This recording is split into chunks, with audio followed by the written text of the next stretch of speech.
के निगम पार्षद रेणु जी, हमारे मंडल के अध्यक्ष अभिषेक जी, हमारी पार्टी के बहुत ही वरिष्ठ नेता राम जैन जी, राकेश अग्रवाल जी, डावर जी और हमारे दोनों ऊर्जावान महामंत्री गोविंद जी और मीना ठाकुर जी, यहाँ उपस्थित सभी पार्टी के वरिष्ठ नेतागण, सबसे पहले तो मैं वाल्मीकि जयंती की आपको बहुत बहुत शुभकामनाएं देता हूँ, क्योंकि वाल्मीकि जी ना होते तो राम ना होते और राम ना होते तो मर्यादा पुरुषोत्तम राम के बारे में ना जानते। उन्होंने आदि कवि थे और समरसता उन्होंने सिखाया और ये बताया कि साधारण इंसान अपने कर्मों से भगवान भी बन सकता है और एक साधारण इंसान अपने कर्मों से दानव भी बन सकता है। तो उन्होंने एक मानव से भगवान बनने का जो रास्ता है वो हम सब लोगों को दिखाया।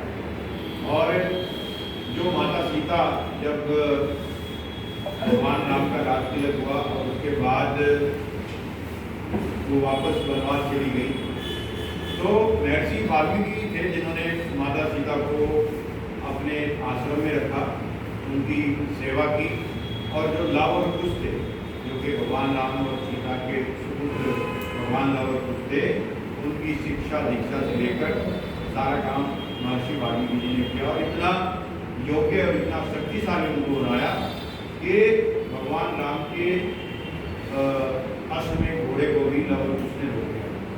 तो उनकी जितनी भी महिमा के बारे में बात की जाए वो कम है और हम सब लोगों ने संकल्प लिया था कि महर्षि वाल्मीकि जी का चित्र हर रामलीला में लगे और पिछले कई वर्षों से तो अपने मंच के ऊपर आपने देखा होगा आए होंगे तो महर्षि वाल्मीकि जी का चित्र हम अपने मंच के ऊपर लगा, क्योंकि सही मानों में उनकी सही जगह वही और हम सब लोगों को उनके जीवन से प्रेरणा लेनी चाहिए। आज हम सब लोग मिलकर आत्मनिर्भर भारत और वोकल फॉर लोकल इसके बारे में चर्चा कर रहे हैं, अभी वर्तमान परिस्थितियों के को लेकर कर रहे हैं। लेकिन जो भारत के यशस्वी प्रधानमंत्री नरेंद्र मोदी जी, जब से वो प्रधानमंत्री बने हैं, उन्होंने उसके रास्ते पर काम 11 वर्ष पहले शुरू कर दिया। आपने ध्यान दिया होगा कि हमने एक वंदे भारत ट्रेन शुरू की और उससे पहले हम अपनी जितनी भी ट्रेन है तो जापान से, जर्मनी से इंपोर्ट करते थे। आप एक उसी जगह तो बाहर से हम मंगाते, एक तो ट्रेन थी हमारी तो हम जर्मनी से मंगाते थे या जापान से मंगाते थे, उसकी लागत 140 करोड़ आती थी। और जो वंदे भारत मतलब ऐसी ट्रेन जो भारत में बनी, भारत में निर्मित, उसके सारे जो पुर्जे हैं वो सब भारत में बने, इसलिए उसका नाम वंदे भारत दिया गया। उस ट्रेन को नरेंद्र मोदी जी ने कहा कि क्या ट्रेन हम हिंदुस्तान में नहीं बना, तो 45 करोड़ रुपए में वो ट्रेन बनी। कितने करोड़ में? 140 करोड़ में हम इंपोर्ट करते। उसके बाद उसका मेंटेनेंस, उसका सब खर्चा जो बाहर जाता वो आज हिंदुस्तान के अंदर बन रही है और हर 3-4 महीने में एक वंदे भारत ट्रेन हम लोग लॉन्च करते हैं। ये स्वदेशी की शुरुआत होने। आपने कोरोना में देखा होगा वैक्सीन बनी, वैक्सीन के अंदर जो बाहर की कंपनी थी वो भी जर्मनी की थी एक और एक लंदन की थी, एक अमेरिका की थी। उन्होंने कहा कि हम जो आपको ये जो वैक्सीन देंगे, हिंदुस्तान के भी लोग चिल्ला रहे थे कि वैक्सीन क्यों नहीं आ रही, वैक्सीन क्यों नहीं आ रही, सब लोग मोदी जी को ब्लेम करना चाहते थे। तो उन्होंने कहा हम वैक्सीन देंगे आपको 250 रुपये में एक वैक्सीन। कितने रुपए में? 250 रुपये। और वो भी देंगे 6 महीने के बाद। वैक्सीन बन रही थी हमारे यहाँ हिंदुस्तान में, आप हमें भेजते रहेंगे और 6 महीने के बाद जब हम अपना काम पूरा हो जाएगा तो जो भारत में बन रही है वैक्सीन उसी का कुछ हिस्सा आपको दे। मोदी जी ने कहा हमने नहीं ले लिया। उन्होंने अपने साइंटिस्ट को बुलाया, अपने जितने बड़े अधिकारी थे उनको बुलाया। उन्होंने कहा कि भारत के अंदर वैक्सीन बननी चाहिए और आपको जानकर गर्व होना चाहिए कि फिर हमने कोविशील्ड और कोवैक्सीन 2 मेडिसिन भारत ने बनाई और 220 करोड़ डोज हिंदुस्तान में स्वदेशी लगाई और न जाने एक्सपोर्ट ही ये है आत्मनिर्भर भारत, ये है वोकल फॉर लोकल। अगर ये सारी मेडिसिन हम बाहर से मंगाते तो कितने करोड़ रुपए हिंदुस्तान के लग जाते, इसकी कल्पना करना भी बहुत अजीब बात है। आज हम लोग ये जो ऑयल के बारे में सुन रहे हैं, लगातार सुन रहे हैं। जब यूक्रेन और रशिया का युद्ध 3 साल पहले शुरू हुआ, ये आज की बात नहीं, 3 साल पहले जब शुरू हुआ तो जो ऑयल का रेट था वो $50 पर बैरल होगा, और जैसे ही ये युद्ध शुरू हुआ 100 के करीब पहुंच गया। हिंदुस्तान ने $50 से कम पर ही डील कर ली रशिया, और अमेरिका और गल्फ कंट्री चिल्लाने लगे कि भाई आप रशिया से नहीं खरीद सकते, जबकि वो अपनी जरूरत का सामान रशिया से खरीद रहे हैं। लेकिन हिंदुस्तान ना खरीदे और $100 पर बैरल पे खरीदे, और अमेरिका के पास सबसे ज्यादा ऑयल का भंडार है, गल्फ से भी ज्यादा, बेच नहीं रहा था। वो इंतजार कर रहा है कि जब गल्फ का खत्म होगा तो हम अपना बेचना शुरू करेंगे। लेकिन नरेंद्र मोदी ने समझाया कि हिंदुस्तान अपनी नीति पर चलने वाला है, हम अपनी जरूरत के हिसाब से अपना सामान रशिया से खरीदें, चाइना से खरीदें या किसी से भी खरीदें, हमें कौन बताने वाला होता है। और आज हिंदुस्तान खरीद रहा है, और सारी दुनिया ये कह रही है झुकने वाला चाहिए, झुकना दुनिया झुकती, ये सही गलत भी बोलोगी, ठीक है। कुल मिलाकर आज ट्रम्प भी चिल्ला रहा है कि मैंने 25% लगा दिया। अरे तो 25% कहाँ लगा, जो सामान अमेरिका में जाएगा उसमें तो लगा है, वही अगर ₹100 का सामान भेजेंगे तो 125 में जाएगा, कानून की फर्क पैदा।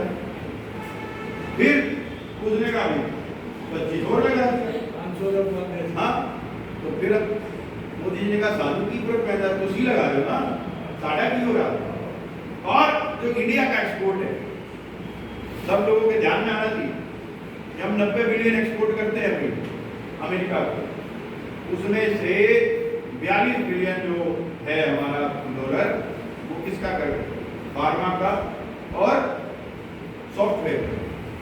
हिंदुस्तान को कोई नहीं बीट कर सकता उसमें, मजबूरी है उनकी। आज चाइना पे 25% है, हिंदुस्तान पे 50% है। चाइना जो है वो रशिया का हमसे भी ज्यादा लाइव है, हमसे भी ज्यादा पेट्रोल डीजल भेज रहा है, उनके ऊपर 25, हमारे पास 50 बताओ क्यों? क्योंकि चाइना के पास एक रेयर अर्थ मिनरल, अगर वो ना दे अमेरिका को, अमेरिका ही बंद हो, समझ रहे आप। तो आज हिंदुस्तान के पास भी सॉफ्टवेयर की ताकत है, अमेरिका ने सॉफ्टवेयर को जम कर, समझ रहे आप। दूसरी ताकत है फार्मास्यूटिकल, हमारी जो फैक्ट्री है जो दवाई बना रही है, वो उससे चीपेस्ट कोई नहीं बना सकता और उससे क्वालिटी वाली कोई नहीं बना सकता। तो उन्होंने जेनरिक मेडिसिन की फ्री कर दी। अभी उन्होंने कहा कि पेटेंटेड मेडिसिन पर 100% टैक्स लगा दिया गया। तो किसी ने कहा भाई तो फार्मास्यूटिकल इंडस्ट्री बंद हो जाएगी। फिर उन्होंने बताया कि हिंदुस्तान की जेनरिक मेडिसिन अमेरिका में जाती है 99.9%, तो उसके पर कितना टैक्स है, 0%। तो कुल मिलाकर हिंदुस्तान की ताकत बढ़ रही है और हिंदुस्तान के लोग लगातार आगे बढ़ रहे हैं। अभी आपने देखा होगा शिपिंग इंडस्ट्री को लेकर हमारे नरेंद्र मोदी जी ने क्या किया, आज पूरे वर्ल्ड से हम लोग इंपोर्ट करते हैं, एक्सपोर्ट करते हैं। जो हमारी शिपिंग इंडस्ट्री है, जहाज जिसको बोलते हैं, सिर्फ 4% हिंदुस्तान की, कितने हैं, 4%, 96% हम किराया देते हैं। 2 लाख करोड़ से ज्यादा, 80,000 करोड़ रुपए अभी 10 महीने पहले ही नरेंद्र मोदी जी ने कहा कि अपनी कंपनियों को कहा कि शिप बनाओ, और आने वाले दिनों में हम सब लोग जो 2 लाख करोड़ की इंपोर्ट एक्सचेंज हमारी जा रही है वो भी बंद हो जाएगी। आज से पहले जो मोबाइल थे, 4 साल पहले मैं बता रहा हूँ 90% मोबाइल इंपोर्ट करते थे हम, और अब 99% हिंदुस्तान में बन रहे हैं, एक्सपोर्ट कर रहे हैं। ये जो एप्पल जैसे भी है वो क्या है, मेक इन इंडिया, क्या है, make in India, make in India. उसमें भी 50% हिस्सा हमारा ही चल रहा है। इंडिया में, अमेरिका में भी जा रहा है तो लिखा होता है मेक इन इंडिया। तो कुल मिलाकर जो आत्मनिर्भर भारत की जो स्टोरी है वो आज की नहीं, जब नरेंद्र मोदी जी प्रधानमंत्री बने तब से ही वो ये कहानी लिख रहे हैं कि किन किन चीजों पर हम लोग इंपोर्ट करते हैं, कहाँ कहाँ हमारी प्रोडक्ट चेंज आ रही है, उन सब उसका अल्टरनेटिव तय करना, उसका तैयार करना, ये हम लोग कर रहे हैं। और जो हमारी फैक्ट्री है, मैं करीब 5 साल पहले चाइना गया था, फॉरेन डेलीगेट, हमारा सरकार का डेलीगेशन, 11 लोग गए थे, 7 सांसद थे, 4 में एक मैं भी था। और जहाँ वहाँ जाकर जो हमने देखा, ये हमारी जो बड़ी कंपनी है हिंदुस्तान की, जो 365 दिन में प्रोडक्शन करती है, चाइना की कंपनी 1 दिन में करती है। क्यों कर देती है?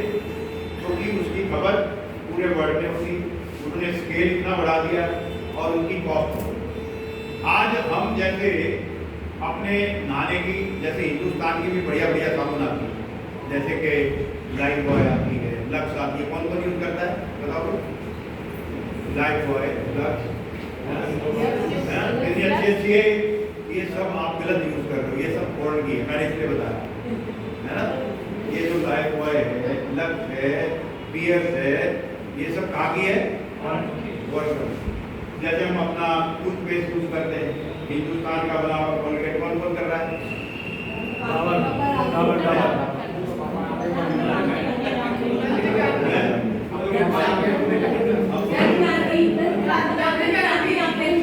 तो मैं ये कह रहा हूँ, एक कोलगेट भी बाहर का, इसलिए मैंने आपको बताया, फटाफट लोग हाथ मारते हैं और पता लगा क्या ये नहीं कर सकते। ये सबसे पहले सुबह सुबह उठकर हम नहाते, तो जो नहाने की साबुन है, बड़ी बड़ी चीजों की मैं नहीं कह रहा आपको, टीवी, एसी, फ्रिज, उसकी नहीं कह रहा, मैं आपको ये कह रहा हूँ, क्या हम जब सुबह उठकर नहाते तो जो साबुन इस्तेमाल करते हैं, क्या हिंदुस्तान की साबुन नहीं खरीदते? निरमा है, गोदरेज है, ये सब भारत की कंपनियां हैं, बड़ी बड़ी कंपनियां हैं, अच्छी बनाती, जो सेव करते हैं, तो उसका जो सेविंग फॉर्म है सब लोग डिलीट कर देते हैं। तो हम अपनी इंडियन कंपनी का ले सकते हैं। ब्लेड है, ब्लेड हम इंडियन कंपनी का ले सकते हैं। पेस्ट करते हैं, पेस्ट जो है वो हमारी बहने का दंत कांति है, वीको है, डाबर है, ऐसी बहुत सारी हिंदुस्तान की बड़ी बड़ी कंपनियां हैं। तो क्या हम ये नहीं कर सकते? क्या बताओ? ये छोटी छोटी चीज तो कर सकते हैं। फिर अपना जो खाने पीने का सामान है, अपने घर में पेप्सी को बंद कर सकते हैं कि हम कोको कोला को, पेप्सी को, तो और ये जो बाद की चीजें, टीवी है, फ्रिज है, एसी है, इसमें भी आप इसे देखोगे, एक है मेड इन इंडिया, एक है मेक इन इंडिया, दोनों में बड़ा फर्क। मेड इन इंडिया मतलब एक हिंदुस्तान की कंपनी है, हिंदुस्तान में, और बाहर की कंपनी का मतलब वो हिंदुस्तान में बना रही है और इसलिए वो मेक इन इंडिया। उस मेक इन इंडिया में भी 60%, 50% हिंदुस्तान का होता है, कि कुछ जो उसके पार्ट्स है वो हिंदुस्तान में बन रहे हैं, उसको वो यूज कर रहे हैं। तो अगर हम 100% मेड इन इंडिया नहीं ले सकते, तो कम से कम मेड इन इंडिया तो ले सकते हैं। तो हम इस अभियान को अगर शुरू करेंगे, तो हम सब लोग आने वाले दिनों में, जो चाइना 85 में हिंदुस्तान से उसकी जीडीपी कम, 85 के बाद चाइना इतनी तेजी से बढ़ा, आज हम $4 ट्रिलियन पे, चाइना कितने पर है? 18 पे, यानी कि हमसे कम 4.5 गुना, और 85 में हमसे कम पे था। इतनी स्पीड से बढ़ा। यूएस अभी 30 ट्रिलियन पे, तो हम लोग भी अगर अपना प्रोडक्ट खरीदना शुरू कर दिया हमने, तो हमारी कंपनियां हैं उतनी स्पीड से आगे बढ़ेगी कि ये जो ट्रम्प कह रहा है कि टैरिफ लगा देंगे, तो सब लोग अभी पंजाबी में बात करेंगे, सानू की लगाई जा भाई। तो इसी तरह से हम इस अभियान को बढ़ाएंगे, और भारतीय जनता पार्टी का कार्यकर्ता जिस अभियान को अपने हाथ में ले लेता है, तो ये आज हम 30-40 लोग बैठे हैं यहाँ पर, अगर इसी बात को घर घर जाएंगे, जैसे हमारे आदमी विजय गोली आए थे तो हम कुछ दुकानों पर गए, लेकिन इस अभियान को लगातार लेना है। हम हर घर में जाएं, उनसे ये बातचीत करेंगे, बहन जी कम से कम आप